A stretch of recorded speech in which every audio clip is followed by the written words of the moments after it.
ఎవరికైనా ఏదైనా శుభం కలిగితే ఆ శుభానికి కారణం ఎవరు అంటే శంకరుడే.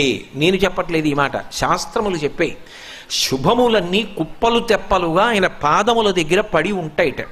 ఆయన అనుగ్రహించాడు అనుకోండి, ఓసారి ఇలా అంటాడు అంటే అది ఎగిరి వెళ్ళి ఇంటికి తోరణంగా పట్టుకుంటాడు. అందుకే ఒక గడుసు కవి ఒక మాట అన్నాడు, నేను ఓ పువ్వు పట్టుకొచ్చి మీ పాదాల మీద వేశాను అనుకోండి, నేను వేసినది ఇది పువ్వు, మీ పాదముల మీద ఉన్నది ఇది పువ్వు.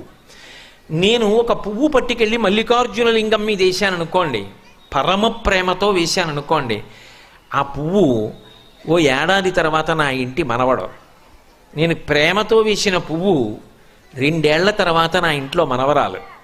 నేను ప్రేమతో వేసిన పువ్వు నేను కట్టుకునే ఒక ఇల్లు. నేను వేసిన పువ్వు నాలో కలిగేటటువంటి భక్తి. నేను వేసిన పువ్వు ఏ వయస్సులో నాకు రావాలో ఆ వయస్సు